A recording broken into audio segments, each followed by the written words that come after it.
ರಾಷ್ಟ್ರ ರಾಜಧಾನಿ ದೆಹಲಿಯಲ್ಲಿ ನಡೆದ ನೀಟ್ ಪರೀಕ್ಷಾ ಅಕ್ರಮ ವಿರೋಧಿ ಪ್ರತಿಭಟನೆ ಈಗ ಸಂಪೂರ್ಣ ತಿರುವು ಪಡೆದುಕೊಂಡಿದೆ.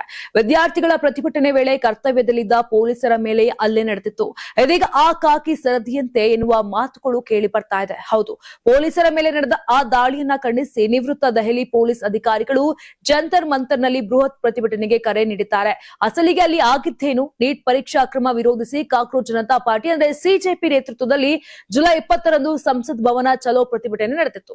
ಈ ವೇಳೆ ಪ್ರತಿಭಟನೆ ಹಿಂಸಾತ್ಮಕ ತಿರುವು ಪಡೆದುಕೊಂಡಿದ್ದು, ಗುಂಪನ್ನ ನಿಯಂತ್ರಿಸಲು ಪೊಲೀಸರು ಲಾಠಿ ಚಾರ್ಜ್ ಹಾಗೂ ಅಶ್ರುವಾಯು ಬಳಸಬೇಕಾಯಿತು. ಆದರೆ ಪ್ರತಿಭಟನೆಯ ಹೆಸರಿನಲ್ಲಿ ಕೆಲವು ಸಮಾಜವಾದಿ ವಿರೋಧಿ ಶಕ್ತಿಗಳು ಮತ್ತು ಕ್ರಿಮಿನಲ್ಗಳು ನುಸುಳಿ ಕರ್ತವ್ಯದಲ್ಲಿದ್ದಂತ 100ಕ್ಕಿಂತ ಹೆಚ್ಚು ಪೊಲೀಸ್ ಸಿಬ್ಬಂದಿಯ ಮೇಲೆ ಅಮಾನವೀಯವಾಗಿ ಹಲ್ಲೆ ನಡೆಸಿದ್ದಾರೆ ಎಂಬ ಗಂಭೀರ ಆರೋಪ ಕೇಳಿಬಂದಿದೆ.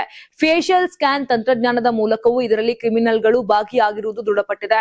ಪೊಲೀಸರ ಮೇಲಿನ ಈ ಹಲ್ಲೆಯನ್ನ ತೀವ್ರವಾಗಿ ಖಂಡಿಸಿರುವ ನಿವೃತ್ತ ಅಧಿಕಾರಿಗಳ ಸಂಘಟನೆಯಾದ ದೆಹಲಿ ಪೊಲೀಸ್ ಫೆಡರೇಷನ್ ಜುಲೈ 31ರಂದು ಜಂತರ್ ಮಂತರ್ನಲ್ಲಿ ಒಂದು ದಿನದ ಧರಣಿ ನಡೆಸಲು ನಿರ್ಧರಿಸಿದೆ ಅಂತ ಹೇಳಲಾಗ್ತಾ ಇದೆ. ಈ ಕುರಿತು ದೆಹಲಿ ಪೊಲೀಸ್ ಆಯುಕ್ತರಿಗೆ ಅಧಿಕೃತ ಪತ್ರವನ್ನ ಸಹ ಬರೆಯಲಾಗಿದೆ. ಕಾನೂನು ಮತ್ತು ಸುವ್ಯವಸ್ಥೆ ಕಾಪಾಡುವ ಭದ್ರತಾ ಸಿಬ್ಬಂದಿ ಮಾಡಿದ ತ್ಯಾಗವನ್ನ ಎತ್ತಿ ಹಿಡಿಯಲು ಮತ್ತು ಪೊಲೀಸ್ ಪಡೆಯೊಂದಿಗೆ ಒಗ್ಗಟ್ಟು ಪ್ರದರ್ಶನ ಮಾಡಲು ಜುಲೈ 31ರಂದು ಬೆಳಗ್ಗೆ 11ರಿಂದ ಸಂಜೆ 5 ಗಂಟೆಯವರೆಗೆ ಧರಣಿ ನಡೆಸಲಿದ್ದೇವೆ ಅಂತ ಫೆಡರೇಷನ್ ಸ್ಪಷ್ಟನೆಯನ್ನ ಕೊಟ್ಟಿದೆ.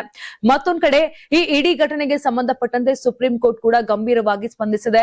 ಜುಲೈ 20ರ ಪೊಲೀಸ್ ಕ್ರಮದ ಅರ್ಜಿಗಳ ವಿಚಾರಣೆ ನಡೆಸಿದ ನ್ಯಾಯಮೂರ್ತಿ ಸೂರ್ಯಕಾಂತ್ ನೇತೃತ್ವದ ಪೀಠ ಪ್ರತಿಭಟನೆಗಳ ವೇಳೆ ಪೊಲೀಸರಿಗೆ ಹೊಸ ಕಾರ್ಯವಿಧಾನದ ಅಗತ್ಯವಿದೆ ಅಂತ ಅಭಿಪ್ರಾಯಪಟ್ಟಿದೆ.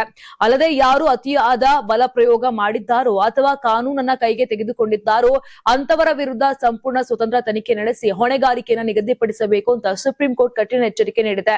ಒಟ್ನಲ್ಲಿ ಹೇಳೋದಾದ್ರೆ ವಿದ್ಯಾರ್ಥಿಗಳ ಪ್ರತಿಭಟನೆ ಈಗ ಪೊಲೀಸ್ ಹಾಗೂ ನಿವೃತ್ತ ಅಧಿಕಾರಿಗಳ ಹೋರಾಟದವರೆಗೆ ಬಂದು ನಿಂತಿದೆ. ಜುಲೈ 31ರಂದು ಜಂತರ್ ಮಂತರ್ನಲ್ಲಿ ನಡೆಯಲಿರುವ ಈ ನಿವೃತ್ತ ಅಧಿಕಾರಿಗಳ ಪ್ರತಿಭಟನೆ ಯಾವ ರೂಪ ಪಡೆಯಲಿದೆ ಅನ್ನೋದನ್ನ ಕಾದು ನೋಡೋಣ.